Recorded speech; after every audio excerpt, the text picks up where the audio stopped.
Я рассмеялась, когда подруга это сказала. «Одолжи мужа на вечер», — произнесла она с такой легкостью, будто речь шла о книге или зонте. Мне казалось, это безобидная шутка, проверка моей уверенности в себе. Я ведь знала наш брак 15 лет. Знала его привычки, его принципы, его клятвы. Я даже кивнула. «Бери, если так хочется». А через 2 дня он вернулся домой с чемоданом. Но не ко мне. Он пришел за вещами. В тот момент смех застрял у меня в горле. Я поняла, что шутка была не моей. Это был приговор. И теперь я расскажу, как одна фраза обнажила ложь, которая росла в нашем доме годами.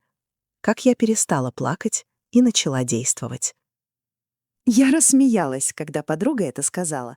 «Одолжи мужа на вечер», — произнесла она с такой легкостью, будто речь шла о книге или зонте. Мне казалось, это безобидная шутка, проверка моей уверенности в себе. Я ведь знала наш брак 15 лет, знала его привычки, его принципы, его клятвы. Я даже кивнула. «Бери, если так хочется». А через 2 дня он вернулся домой с чемоданом. Но не ко мне. Он пришел за вещами. В тот момент смех застрял у меня в горле. Я поняла, что шутка была не моей. Это был приговор. И теперь я расскажу, как одна фраза обнажила ложь, которая росла в нашем доме годами. Как я перестала плакать и начала действовать. Мы с Мариной дружились еще со студенческой скамьи. Она была шумной, отчаянной, вечно в центре внимания. Я тихой, расчетливой, предпочитающей стабильность. Когда я вышла замуж за Дмитрия, Марина первой позвонила с поздравлениями. Когда родился сын, она привезла коляску и кучу советов. Мы виделись каждые выходные, пили чай на ее кухне, обсуждали сериалы, работу, родителей. Я никогда не сомневалась в ее искренности. Дружба казалась прочной, как фундамент дома, который мы строили годами. Но теперь, глядя на пустую прихожую и открытую дверь шкафа, я понимала — фундамент сгнил изнутри. Я просто не замечала трещин, пока не стало слишком поздно. Все началось в пятницу вечером. Я стояла у плиты, помешивала суп, слушала, как на балконе курит Дмитрий. Он недавно получил повышение, стал нервным, чаще задерживался на работе, реже смотрел мне в глаза. Я списывала это на усталость. В 7:30 зазвонил мой телефон. На экране высветилась Марина. Я сняла трубку, улыбнулась. «Привет, как дела?» — спросила она. Голос звучал ровно, но в нем слышалась странная напряженная пауза. «Слушай», — продолжила она, — «у меня завтра важное мероприятие. Партнер отменил присутствие. Мне нужен мужчина для солидности. Одолжи Диму на вечер, только на пару часов. Обещаю вернуть в целости и сохранности». Я рассмеялась, искренне, от души. «Ты серьезно?» — переспросила я, вытирая руки полотенцем. «Абсолютно», — ответила она. «Просто поедет со мной, постоит, улыбнется, скажет пару умных фраз. Ты же знаешь, как я отношусь к твоей семье. Это чистая формальность». Я посмотрела в сторону балкона. Дмитрий выкинул окурок, зашел на кухню, попил воды. Я закрыла трубку рукой. «Марина шутит, хочет тебя одолжить на вечер», — сказала я, смеясь. Он замер. Ложка в руке дрогнула.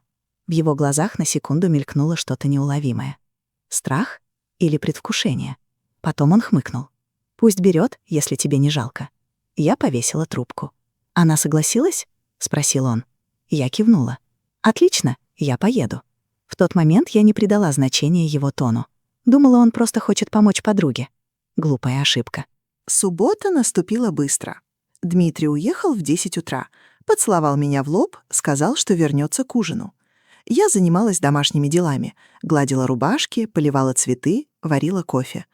Вечером позвонила Марина. «Все прошло замечательно», — сказала она. Голос звучал слишком бодро. «Дима просто чудо, спасибо тебе». Я улыбнулась. Рада, что помог. «Он еще останется у меня до завтра», — добавила она. «Мы обсуждаем детали проекта. Не волнуйся». Я положила телефон на стол. Странное чувство поползло по спине. Холодное, липкое. Почему он не звонит? Почему Марина говорит за него? Почему в ее голосе звучит странная торжествующая нота? Я отогнала мысли. Включила телевизор. Легла спать в 11:30. Проснулась от стука в дверь в 3 ночи. Я открыла. На пороге стоял Дмитрий. Волосы растрепаны, рубашка помята. От него пахло чужими духами. Не моими. Я замерла. «Что случилось?» — спросила я тихо. Он прошел мимо, не глядя, бросил ключи на тумбочку. «Ничего, просто устал». Я закрыла дверь, обернулась. «Где ты был всю ночь?» Он снял пиджак, повесил на спинку стула. «Говорил же, с Мариной обсуждали проект». Я подошла ближе. «Проект до 3 утра?» Он, наконец, посмотрел на меня. В его взгляде не было вины, только усталость и странное глухое раздражение. «Ты что, проверяешь меня?» — спросил он. Я не ответила. В голове билась одна мысль — духи. Я знала этот аромат. Марина использовала его последние 3 года. Он въелся в ее шторы, ее коврики, ее одежду. Он не мог оказаться на нем случайно. Я не стала устраивать сцену. Не стала кричать, требовать объяснений, рыться в телефоне. Я просто молча ушла в спальню, легла, закрыла глаза. Сон не шел. Я лежала и прокручивала последние месяцы в голове. Его поздние возвращения, скрытые уведомления, странное молчание за ужином, редкие прикосновения. Я списывала все на работу, на возраст, на рутину. А теперь пазл складывался в уродливую картину. Они не проверяли верность, они проверяли мою слепоту. И проиграли обе. Марина, потому что перешла грань. Дмитрий, потому что решил, что может обмануть нас обеих. Утром я встала, приняла душ, заварила кофе. Он спал в гостиной. Я разбудила его. «Нам нужно поговорить», — сказала я. Он открыл глаза, нахмурился. «Опять?» «Да, опять. И в последний раз», — ответила я. Я поставила перед ним чашку, села напротив. «Ты был у нее всю ночь». Он молчал. Я продолжала. «Ты пах ее духами. Ты не звонил.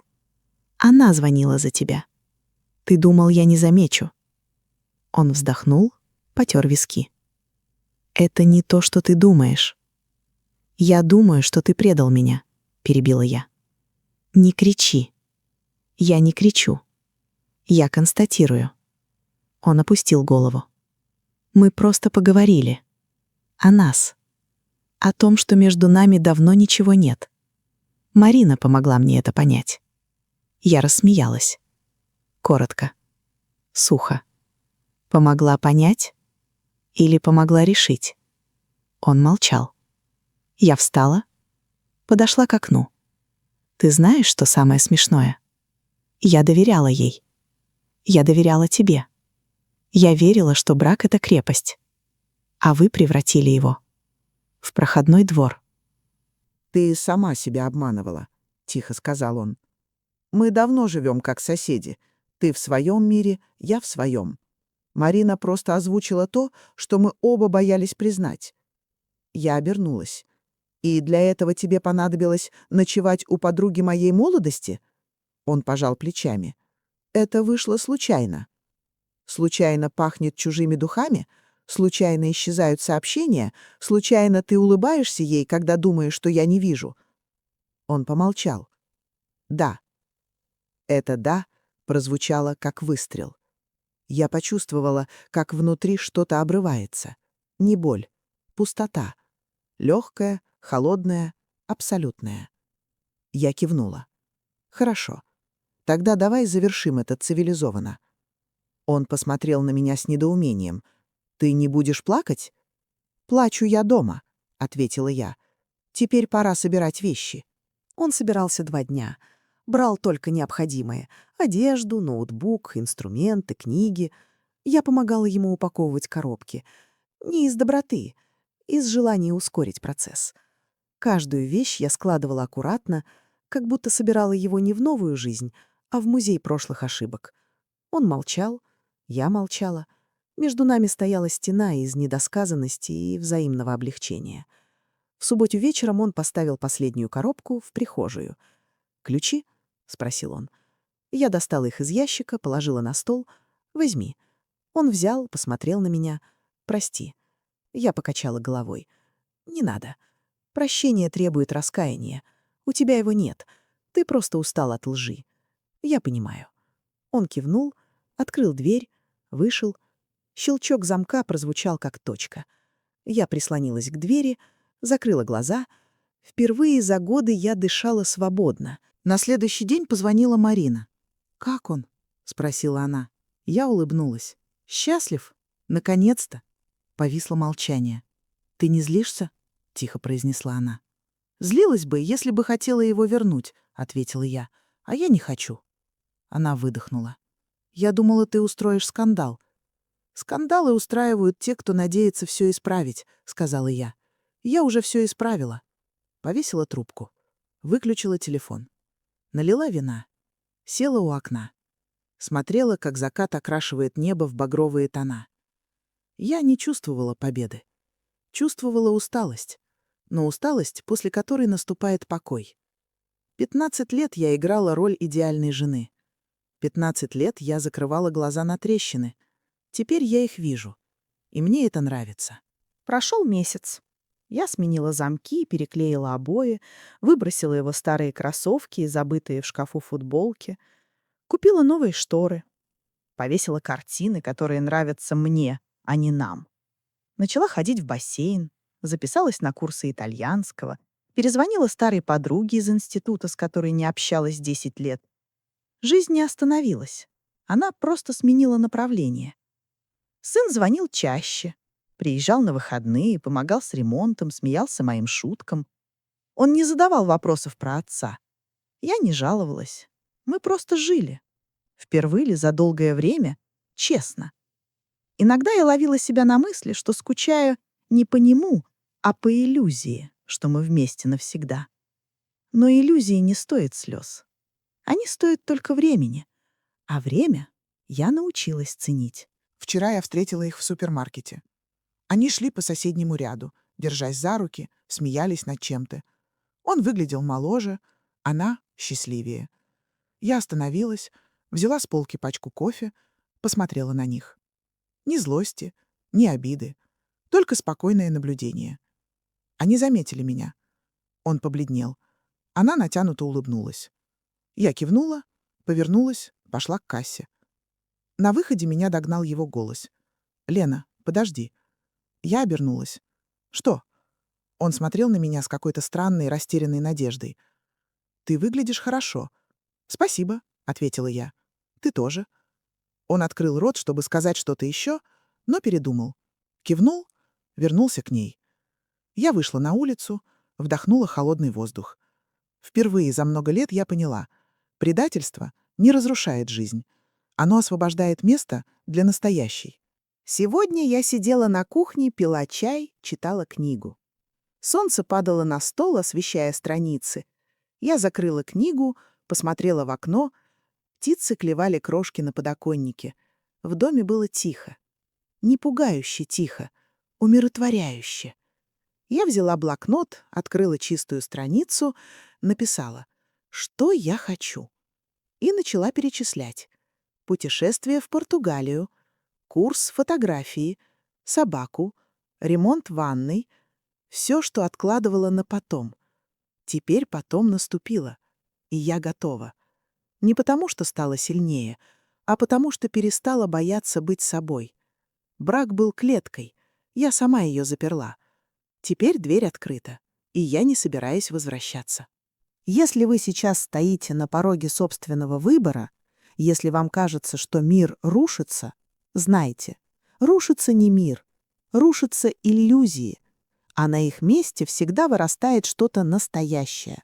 Просто нужно дать себе время, дать себе право на боль и дать себе разрешение идти дальше.